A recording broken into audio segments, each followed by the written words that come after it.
Speaker of the afternoon. This is really easy for me because I've already introduced her. So I can just ask you to welcome back the wonderful Jo Wright.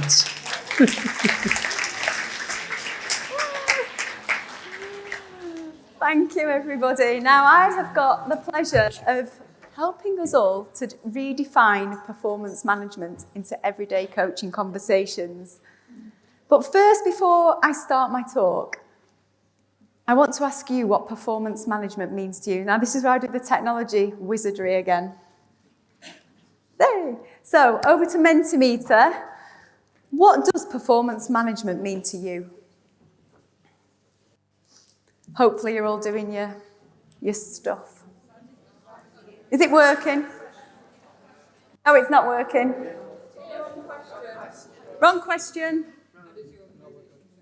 Adam says no, we're good. Yeah. Is it the right question now?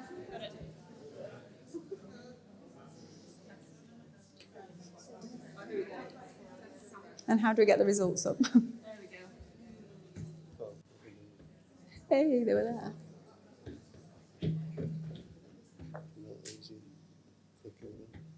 Oh, well, whoa, this is making my eyes go funny. So, whoa, being the best, honest feedback, growth, capabilities, Horsham Council.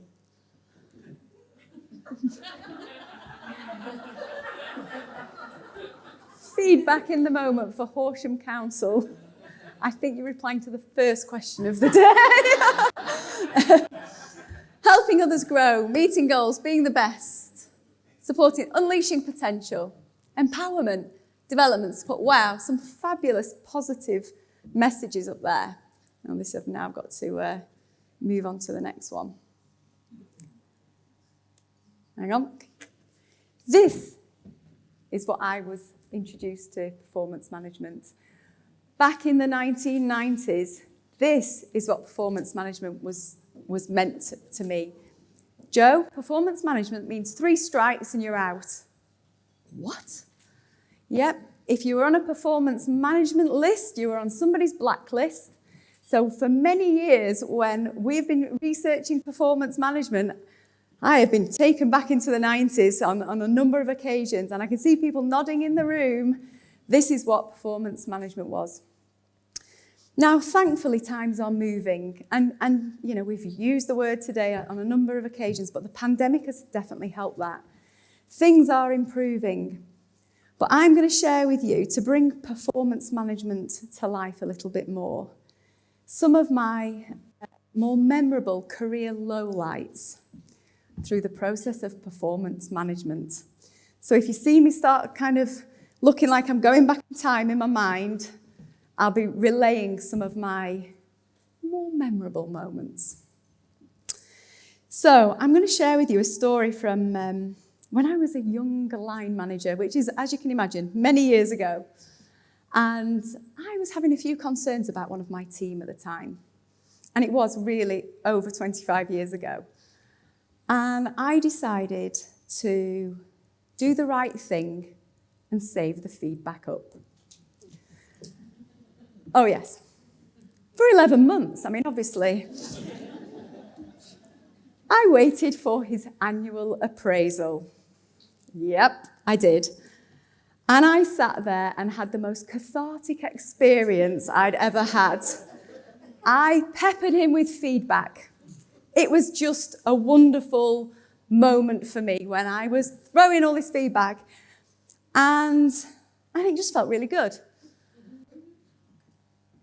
And then this is what his face did. I was like, and then he said something to me that I can still see it now. I can see where the whole conversation happened. His words to me were this: I'm shocked to the core. And in that moment, I thought, what have I just done? What have I just done to this person? And in that moment, I knew I would never, ever do that again.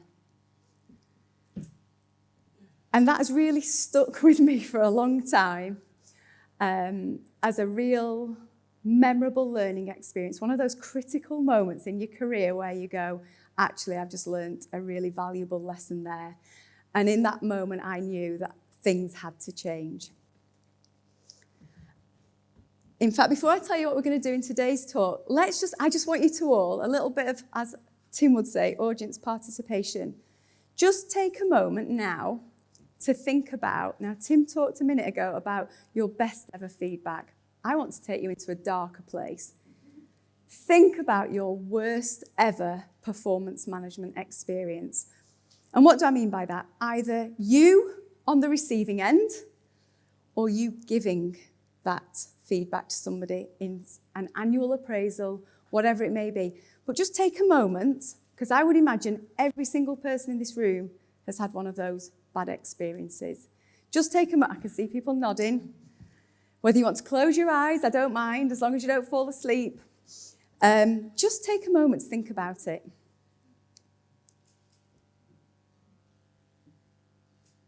Think about how it felt.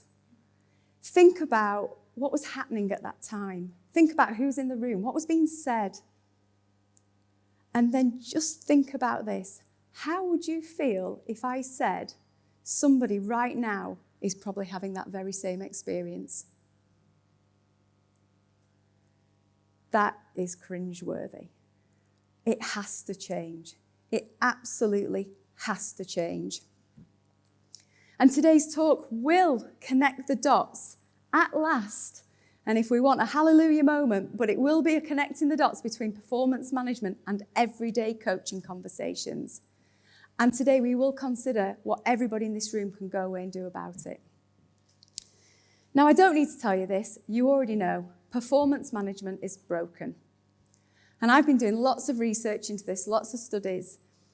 And for too long now, something that started with such positive intentions has ended up being some giant HR box-ticking exercise that leaders and managers dread. Something has to change. So while I've been doing some research, I thought, how can I best bring this to life? So what I thought I'd do, I'd share with you what some other people have said about performance management. So let me share with you some little nuggets along the way. Now I'm going to have to look at the screen because I cannot read from here without my reading glasses. I'm getting old. A rite of corporate kabuki. Now, for those of you like me who didn't know what corporate or kabuki was, a classical form of Japanese dance drama known for its heavily stylized performances. I mean, think about it. Think about those experiences you've had in a performance management appraisal situation. It's been some sort of weird dance between you and your line manager. Am I going to get the rating I want? Am I going to get the bonus I want? It actually is brilliant. I mean, that picture. Another one, this is a Deloitte manager. An investment of millions of hours. And the Deloitte manager followed this up with, that weren't fit for purpose. And not only that, apparently Deloitte have quoted to have spent 2 million hours every year managing the performance and appraisals of 65 million employees. What? So this is Deloitte. You were a product of Deloitte. We have a real-life product of Deloitte feedback in the room. Come up here, Susie. And your head is in your hands. It was motivational. Oh, demotivational. That's kind of the point I'm making. And that's why you're now in coaching. A despised process of financial rewards, punishments, negotiations, and bureaucracy. But my personal favourite is from a professor and leader and author on leadership. Rarely in the history of business can such a system have promised so much and delivered so little. What? Now this is going to take me on to a second career low-light, cringeworthy story. So this again takes me back. I was going through one of those very moments where I'd been working hard all year. My feedback from my colleagues and my peers had been really positive, And I went to my annual appraisal armed with all the evidence I possibly could and how I'd been displaying the behaviours that the organisation expected from me. The conversation was going brilliantly, and I thought, yes, this is it, I am doing well. And then it came to that awkward moment of starting to agree that pay review and bonus. So I thought, it's going well here, the feedback's great.